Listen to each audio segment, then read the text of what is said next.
सच की आवाज, कानून की नजर। आप देख रहे हैं पुलिस टुडे न्यूज। नमस्कार, स्वागत है आपका पुलिस टुडे न्यूज में। मैं हूं आपके साथ शालिनी। आइए बढ़ते हैं आज की बड़ी खबर की ओर। से आप प्रचार पे जुटे हुए हैं, मतदान में अब 1 या 2 दिन ही रह गए, क्या कुछ पहले कहाँ स्थिति पे खड़ी हुई है भाजपा?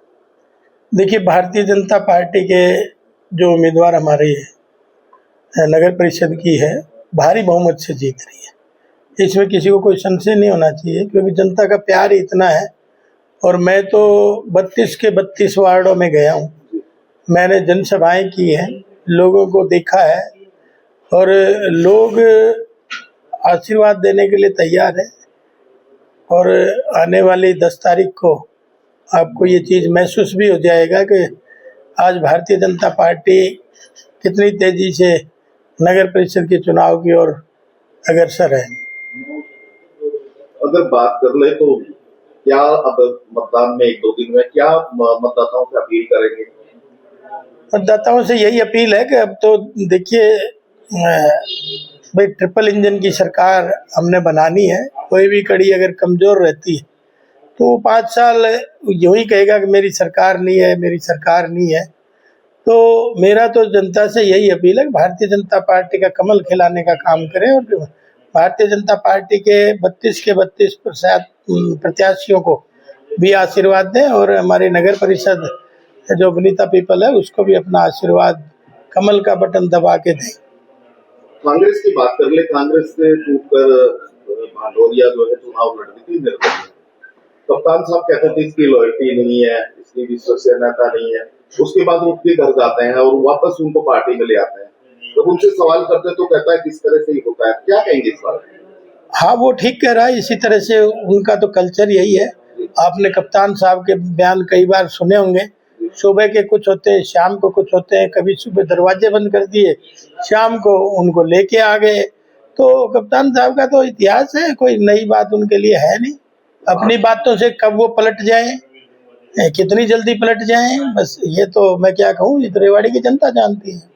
जिस तरह भांडोरिया बैठी है तो कोई लगता है कांग्रेस में कुछ बढ़त आएगी इससे? देखिए, कोई बढ़त नहीं आनी। ये जो कुंतला भगवाड़िया बैठी है, इसके पीछे भांडोरिया जो बैठी है, इसके पीछे खेल है और ये रेवाड़ी की जनता जान रही है क्या खेल है। प्रेशर पॉलिटिक्स थी, अपनी पूरी करके चले गए। इससे क्या होना था, इससे कोई फर्क थोड़ी पड़ रहा था। वोट तो देखिए, अब आपने देखा है कि अभी 5 राज्यों के चुनाव थे, 3 राज्यों में भारतीय जनता पार्टी और विशेषकर पश्चिमी बंगाल में आपने देखा प्रचंड बहुमत के साथ भारतीय जनता पार्टी का कमल खिला है। तो हरियाणा में जब खिला था तो आप देख रहे होंगे, महाराष्ट्र का चुनाव था उसका इफेक्ट गया, उसके बाद दिल्ली का चुनाव था उसका इफेक्ट गया, उसके बाद जो भी चुनाव है उसका इफेक्ट गया। अब पश्चिमी बंगाल का एक बहुत बड़ा इफेक्ट पूरी देश में जाने वाला है और आने वाले समय में पंजाब तक ये पहुंचेगा। तो मुझे लगता है पंजाब भी इस बार कमल खिलने वाला है। ये निकाय चुनाव में भी कुछ प्रभाव पड़ता हुआ दिखाई दे रहा है? देखिए, प्रभाव जब हम कमल के ऊपर, चुनाव चिन्ह के ऊपर वोट मांग रहे तो प्रभाव तो निश्चित है।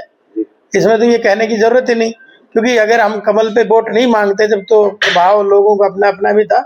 लेकिन ऐसे लोग भी बहुत सारे हैं जो कमल चुनाव चिन्ह को पसंद करते हैं, जो भारतीय जनता पार्टी की नीतियों को पसंद करते हैं, जो भारतीय जनता पार्टी को पसंद करते हैं। ऐसे लोग बहुत सारी संख्या में हैं, उनके ऊपर प्रभाव सीधा सीधा पड़ रहा है। अब लगातार प्रचार कर रहे हैं, लोगों के बीच जा रहे हैं। कांग्रेस एक नैरेटिव सेट कर रही है कि शहर के लोगों में आक्रोश है। कभी वो कहते हैं कि जातियों को लेकर आक्रोश है, कभी व्यापारियों को लेकर। क्या देखते हैं इस तरह कोई आक्रोश है? क्योंकि कांग्रेस का ने तो जातिवाद की राजनीति करी है और जातिवाद में देश को बांटने का काम किया है। और नैरेटिव सेट करने में ये आज से थोड़ी है। जब से आदरणीय नरेंद्र मोदी जी की सरकार 2014 में आई, जब से ये नैरेटिव सेट कर रहे हैं। लेकिन आज तक तो भारत की जनता ने माना नहीं, देश की जनता ने माना नहीं, रेवाड़ी की जनता ने माना नहीं। तो मैं समझता हूँ कि इनके सब ये व्यर्थ ड्रामे हैं जो पब्लिक सब जानती है। डीसी से मुलाकात की है, उन्होंने कहा कि वार्ड नंबर 14 में फर्जी वोट है और दूसरे मामलों को लेकर भी वो मुलाकात धमकाने का आरोप लगाया। अब मेरे को उस जानकारी नहीं है, कोई ऐसी कोई बात मेरे सामने है नहीं। और फिर कुछ तो करेंगे ना, खाली बैठ के क्या करेंगे, कुछ न कुछ तो करेंगे और वो कर रहे हैं अपना अपना काम। तक के लिए बस इतना ही, फिर होगी आपसे मुलाकात। तब तक के लिए नमस्कार और देखते रहिए पुलिस टुडे न्यूज।